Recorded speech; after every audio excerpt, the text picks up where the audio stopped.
Hello everyone, আসসালামু আলাইকুম। তারানুমস cookbook channel থেকে আমি তারানুম আপনাদের সবাইকে আরও একবার আমন্ত্রণ জানাচ্ছি আমার নতুন এপিসোড দেখার জন্য। আজকে তৈরি করে দেখাবো এমন একটা শাহী খানদানি খাবার যা আপনারা অনেকেই হয়তো ট্রাই করেছেন কিন্তু কখনোই পুরোপুরি সাকসেসফুল হতে পারেননি।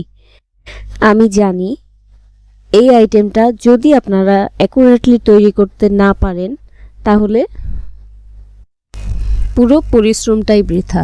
আজকে তৈরি করে দেখাবো জর্দা পোলাও। তো কথা না বাড়িয়ে চলুন তাহলে আজকের ভিডিওটা শুরু করি। Let's get started.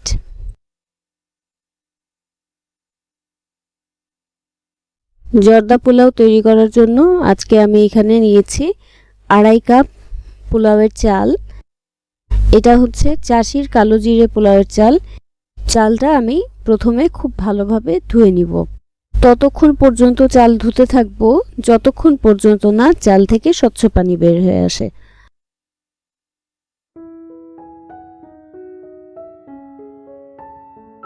তো মোটামুটি 7 থেকে 8 বারের মতো আমি চালটা ধুয়ে নিয়েছি।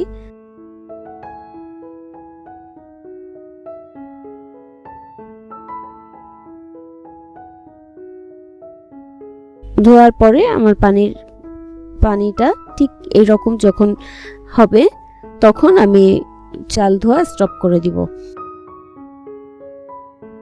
চালটা এইরকম স্বচ্ছ পানি বের হয়ে এসেছে। মিনিমাম 6 থেকে 7 বার পর্যন্ত চাল ধুয়ে নিয়েছি।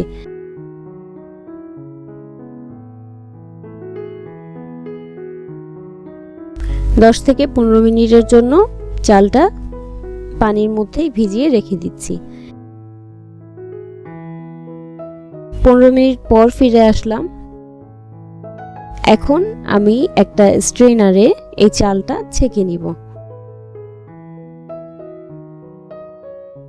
চাল ধোয়ার পরে একবার ছেঁকে নিব, কারণ এক্সট্রা যে পানিটা আছে এই পানিটায় নিচের চালগুলো যেন বেশি নরম না হয়ে যায়, সেজন্য চাল ধোয়া পানিটাও আমি ফার্স্টে ছেঁকে নিব। এখন এখানে দেখতে পাচ্ছেন আমি 2টা হাঁড়ির মধ্যে পানি গরম দিয়েছি। একটা হাঁড়ির মধ্যে চাল সিদ্ধ করব আর একটার মধ্যে আমি কিছু কাঠবাদাম রেডি করে নিব জর্দা পোলাওয়ে ব্যবহার করার জন্য। চুলোতে গরম পানি দিয়েছি। গরম পানির মধ্যে আমি বেশ কিছুটা কাঠবাদাম দিয়ে চুলা বন্ধ করে ঢাকনা দিয়ে ঢেকে 15 মিনিটের জন্য রেখে দিব।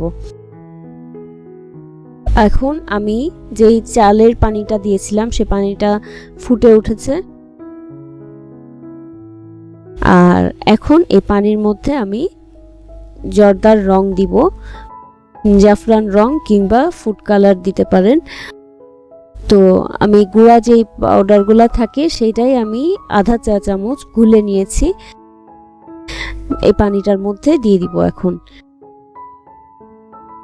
আমি চালগুলো এখন দিয়ে দিচ্ছি। প্রত্যেকটা পার্টে আমি ঘড়ি ধরে আমি টাইমটা মেনশন করে দিয়েছি, কারণ এই জর্দা পোলাওয়ে 1 মিনিট যদি আপনারা এদিক সেদিক করেন পোলাওয়ের চালটা হয়তো বেশি নরম হয়ে যাবে অথবা পোলাওয়ের চালটা একটু চাল চাল থেকে যাবে, চিনির পরিমাণটা ঠিক হবে না, তখন খেতে একদমই ভালো লাগবে না। এখন একটু নেড়ে দিয়ে ঢাকনা দিয়ে ঢেকে দিচ্ছি। আর চালের কালার বুঝে আপনারা দেখতে পাচ্ছেন আমি কিন্তু জর্দার রংটা স্টেপ বাই স্টেপ অ্যাড করেছি। আপনাদেরকে আমি সব উপকরণের মাপগুলো আমি বলে বলে দিচ্ছি, যার জন্য আপনাদের তৈরি করার সময় কোনো অসুবিধা না হয়। তো এখানে আমার টোটাল জর্দার রং লেগেছে 1 চা চামচ। চালটা ঢেকে দিয়েছি আর খুব ভালোভাবে এরকম করে ভালোভাবে ফুটতে হবে। ঘড়ি ধরে 5 মিনিট চালটা ফুটিয়ে নিয়েছি। 5 মিনিট পর্যন্ত টকবক করে ফুটার পরে চালটা আমি চেক করতে শুরু করেছি যে এইটা কতটুকুন চালটা সিদ্ধ হওয়া দরকার। চালটা 60 থেকে 70% পর্যন্ত সিদ্ধ করে নিতে হবে।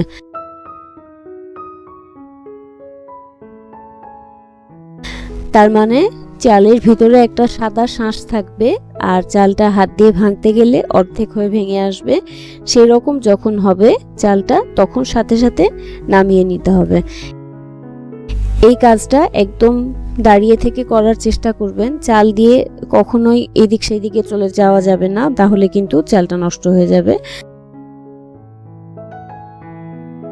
জর্দা পোলাওয়ের ভাতটা যদি নরম হয়ে যায় তাহলে কিন্তু আপনার সব পরিশ্রমই বৃথা যাবে।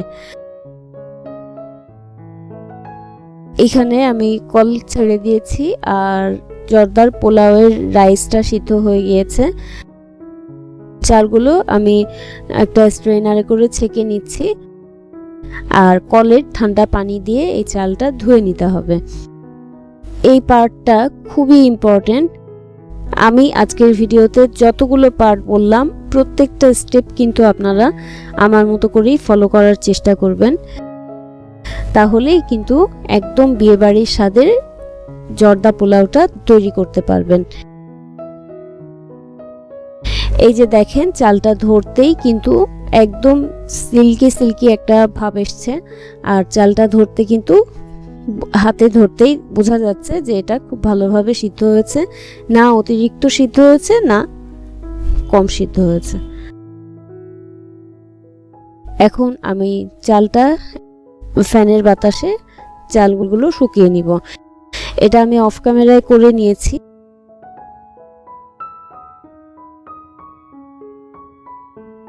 আমি এখানে একটা মালটা নিয়েছি, মালটাটা পুরোটাই দিব। চালটা আমি যখন ফ্যানের নিচে দিয়েছি তখন প্রায় 1 ঘন্টা থেকে 1.5 ঘন্টার জন্য আমি ফ্যানের বাতাসে পোলাওয়ের চালটা শুকিয়ে নিয়েছি। একটু নেড়ে চেড়ে বারবার একটু নাড়াচাড়া করে আমি কিন্তু ফ্যানের বাতাসে চালগুলো শুকিয়ে নিয়েছি। আর একটা টিপস হচ্ছে, মালটার রস বের করে খোসাগুলো চাল সিদ্ধ করার সময় দিয়ে দিতে পারেন। আমি দিইনি, কারণ আমার কাছে ওইটা ভালো লাগে না। অনেকজনেই দেখেছি যে মালটার রসটা আলাদা দেয় আর খোসাগুলো আস্ত করে কেটেই চাল সিদ্ধ করার সময় দিয়ে দেয়, পরে ফেলে দেয়। আমি তা করব না। আমি যেভাবে আজকের রেসিপিটা করেছি খেতে এতটাই মজা হয়েছিল, বাসার সবাই তো পুরা আমার জর্দা পোলাওয়ের প্রেমেই পড়ে গিয়েছে। মালটার জুসটা বের করে নিচ্ছি। আর আপনারা চাইলে এখানে কমলা ব্যবহার করতে পারেন, তবে যাই ব্যবহার করেন না কেন, মালটা কিংবা কমলা, সেইটার খোসাটা অবশ্যই দেওয়ার চেষ্টা করবেন।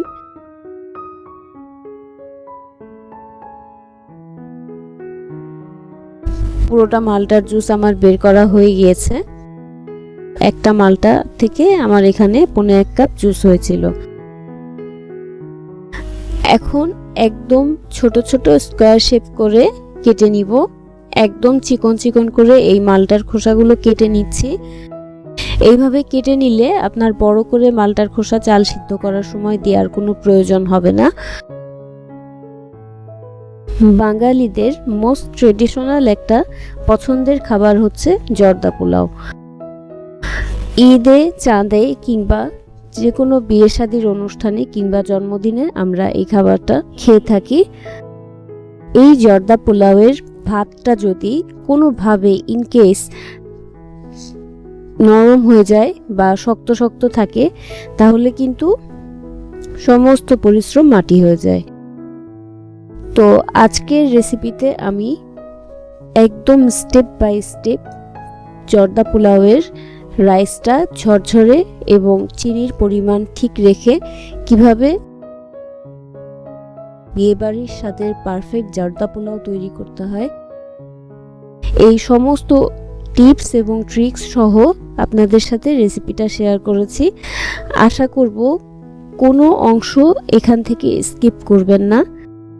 আমি যেভাবে রেসিপিটা আপনাদের সাথে শেয়ার করেছি সেই একইভাবে যদি আপনারা ট্রাই করেন, আপনার জর্দা পোলাও খেয়ে মানুষের রীতিমতো আপনার প্রেমে পড়ে যাবে।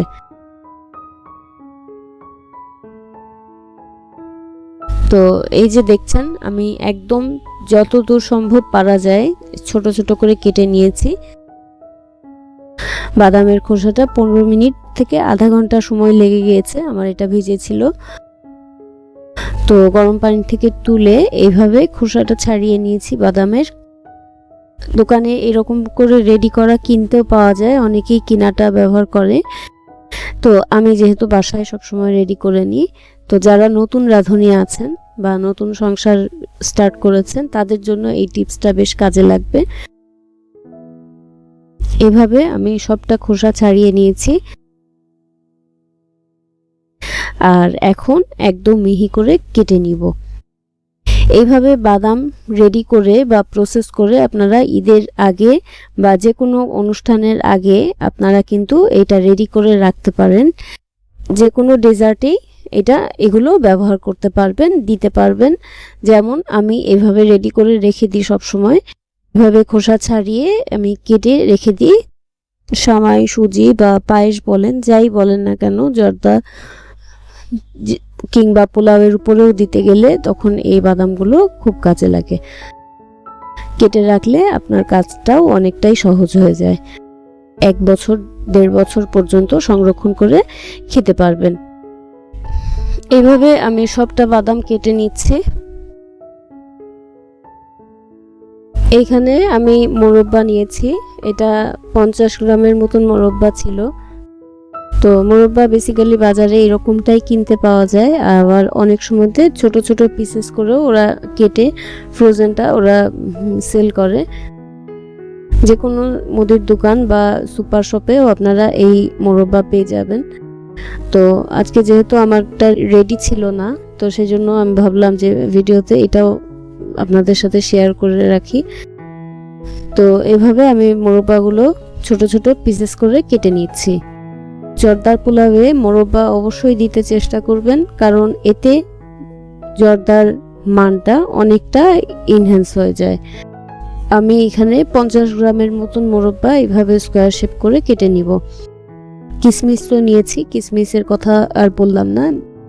যদিও মোরব্বাটা জর্দা পোলাওয়ের মধ্যে একদম লাস্টে ব্যবহার করতে হবে। এইভাবে আমি একটু বড় বড় পিস করে বা নিজের পছন্দ মতো পিসেস করে মোরব্বা কেটে একটা বাটির মধ্যে নিয়ে নিচ্ছি। আর এই যে দেখেন পোলাওয়ের চালটা কিন্তু আমি বারবার এসে এসে ফ্যানের নিচে এইভাবে নেড়ে দিয়েছিলাম।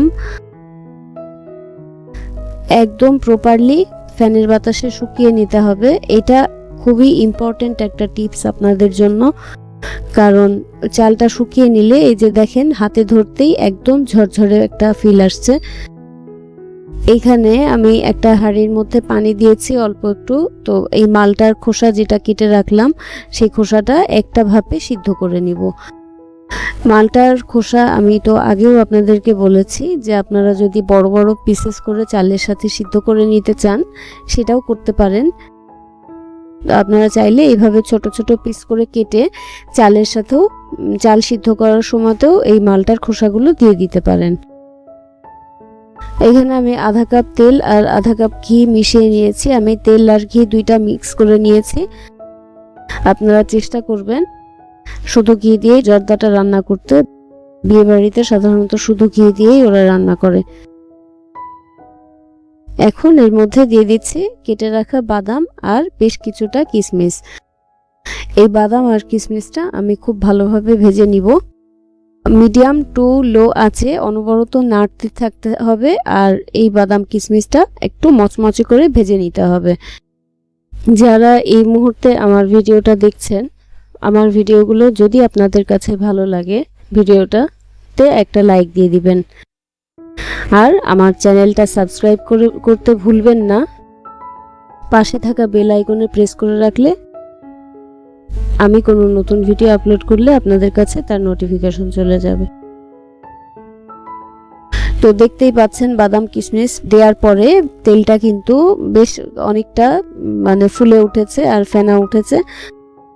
তো এটা কোনো প্রবলেম না, আপনারা একটু নাড়তে থাকবেন। আর একটা টাইমে দেখবেন বাদাম কিশমিশ বেশ যথেষ্ট মুচমুচে হয়ে এসেছে আর কালারটাও চেঞ্জ হয়ে গিয়েছে। তো ভেজে আমি এটা দুইটা বাটির মধ্যে তুলে নিব। জর্দা পোলাওয়ে ব্যবহার করব সেটা, আর একটা আমি ডেকোরেশনের জন্য আলাদা দুইটা বাটির মধ্যে তুলে রেখে দিব। তো এটা আমি তুলে একটা বাটির মধ্যে নিয়ে নিচ্ছি। দেখতেই পাচ্ছেন বাদামগুলো তুলে নিচ্ছি। আর যেটুকুন তেলের উপরে উঠাতে পারছিলাম না, একটু প্যানটাকে একটু কাত করে রেখেছিলাম, তেলটা ঝরে গেলে তখন আমি বাদামগুলো তুলে নিয়েছিলাম। এটাও আপনাদের জন্য একটা টিপস, কারণ এভাবে ডুবোনো তেল থেকে অনেক সময় আমরা বাদাম, কিশমিশ বা পেঁয়াজ বলেন, এগুলো আমরা কিন্তু উঠাতে পারি না। তো চুলোর একটা সাইডে যদি এভাবে কাত করে কড়াইটা রেখে দেন, তাহলে কিন্তু তেলটা ঝরে যাবে আর খুব সুন্দরভাবে আপনারা পেঁয়াজ বলেন বা বাদাম বলেন এটা উঠিয়ে ফেলতে পারবেন। সবটা তোলা হয়ে গেল,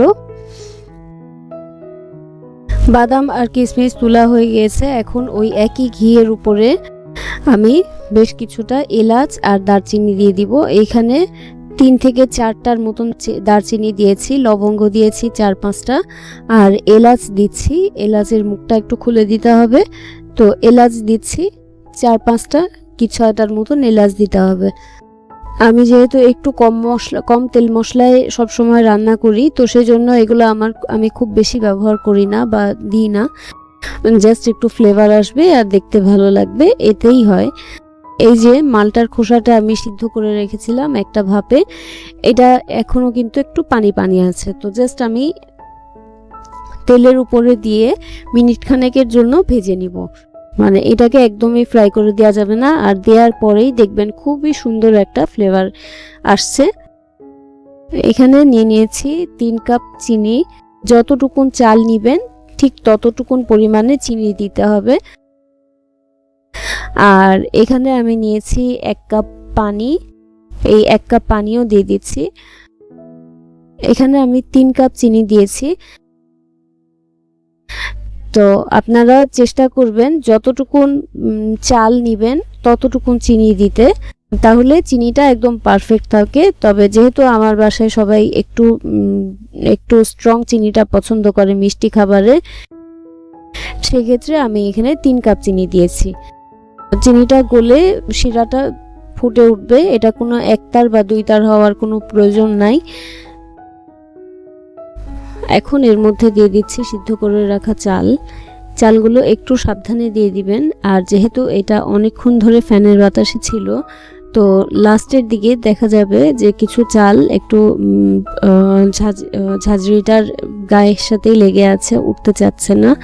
তো সেক্ষেত্রে আপনারা হাতটা একটু ভিজিয়ে নিয়ে চালগুলোকে ছাড়িয়ে নেবেন, দেখবেন খুব সহজেই চালটা ছেড়ে যাচ্ছে।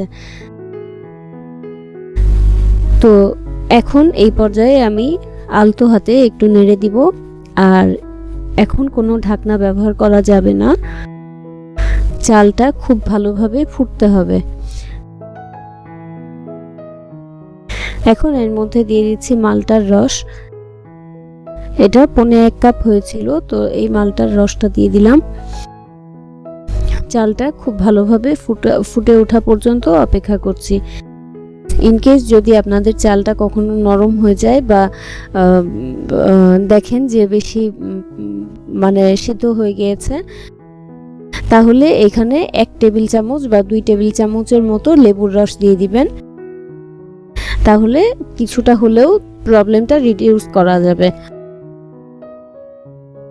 এই পর্যায়ে কোনো ঢাকনা ব্যবহার করা যাবে না, ঢাকনা দিলে চালগুলো ভাপে আরো ওভারকুক হয়ে যাবে আর এই ঝরঝরে ভাবটা আর থাকবে না। তো চালের সাথে পানি একদম টেনে আসবে, আর চালের গায়ে গায়ে পানিটা যখন লেগে থাকবে, তখন এর মধ্যে দিয়ে দিচ্ছি ভেজে রাখা বাদাম আর কিশমিশ। জর্দা পোলাও খুব বেশি নাড়াচাড়া করা যাবে না। এখন এই পর্যায়ে আমি এটা ঢেকে দমে রান্না করে নিব। তো চালের সাথে পানি একদম শুকিয়ে যাবে, এই পর্যায়ে আমি চুলার আঁচটা একদম কমিয়ে দিয়েছি। আর এই যে দেখেন ঢাকনা দিয়ে দিলাম, 5 মিনিট দমে রেখে ঢাকনাটা উঠিয়ে একবার নেড়ে দিয়েছি, আবার 5 মিনিটের জন্য দমে রেখে দিয়েছি। 3 থেকে 4 বার আমি এইভাবে দমের জর্দা পোলাওটা রান্না করে নিয়েছি। যখন দেখবেন যে পোলাওয়ের গায়ে আর কোনো পানি নাই, একদম সমস্ত পানি শুকিয়ে যাবে আর পোলাওয়ের চালটা একদম ঝরঝরে হয়ে আসবে, তখন আরও 5 মিনিটের জন্য দমে রেখে চুলাটা অফ করে দিতে হবে।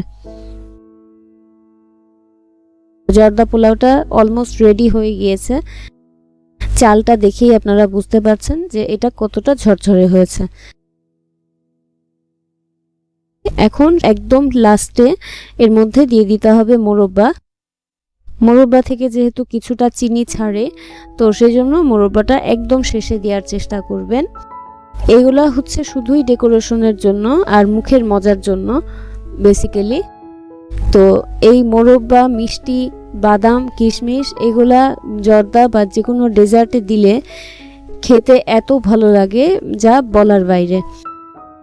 তো এই যে দেখেন জর্দাটা কিন্তু খুব ঝরঝরে দেখাচ্ছে, আর আপনারা দেখেই হয়তো বুঝতে পারছেন এটার কালার বলেন বা এর সিদ্ধ করা বলেন কতটা পারফেক্ট হয়েছে। যখন এই জর্দাটা তৈরি করবেন একটু বেশি করেই তৈরি করবেন, কারণ সবাই কিন্তু বারবার এই জর্দাটাই রিকোয়েস্ট করবে খাওয়ার জন্য। আজকের ভিডিওতে জর্দা পোলাওয়ের চালটা ঝরঝরে এবং চিনির মাপ সব কিছু ঠিক রেখে কিভাবে পারফেক্ট বিয়েবাড়ির মতন জর্দা পোলাও রান্না করতে হয় তার সমস্ত টিপস আমি আপনাদের সাথে শেয়ার করেছি। আশা করছি যারা এখনো জর্দা পোলাওয়ে এক্সপার্ট হয়ে ওঠেননি, আজকের ভিডিওটা ফলো করে আপনারা একবার জর্দা পোলাও রান্না করলে বাসার সবাই তো পছন্দ করবেই, ইভেন আপনার আর কোনো কনফিউশন থাকবে না যে জর্দার রাইসটা কিভাবে ঝরঝরে করতে হয়। চাইলে আপনারা এখানে কাজু বাদাম, কাঠবাদাম, পেস্তা বাদাম, অনেক রকম বাদাম দিয়েও এটা পরিবেশন করতে পারেন। এখানে আমি আমার পছন্দ মতন বাদাম আর কিশমিশ ছড়িয়ে দিচ্ছি, ছড়িয়ে এটাকে এই জর্দাটাকে ডেকোরেশন করে নিচ্ছি। বাদাম, কিশমিশ আর সুইট বল দিয়ে সাজিয়ে পরিবেশন করছি। তো এই তো ছিল আজকের রেসিপি। আশা করছি আজকের রেসিপিটা আপনাদের উপকারে আসবে। আমার আজকের ভিডিওটা আপনাদের কাছে কেমন লাগলো কমেন্টস করে জানাবেন। দেখা হচ্ছে নতুন কোনো ভিডিও নিয়ে খুব শিগগিরই। সেই পর্যন্ত আমার চ্যানেলেই চোখ রাখুন, কারণ আমি সবসময় চেষ্টা করি আপনাদের সাথে অথেন্টিক রেসিপিগুলো শেয়ার করতে। যে রেসিপি আমার হাতে ভালো হয় না আমি কিন্তু কখনোই সেই রেসিপি আপনাদের সাথে শেয়ার করি না। তো আজকে এখানেই বিদায় নিচ্ছি। আল্লাহ হাফেজ।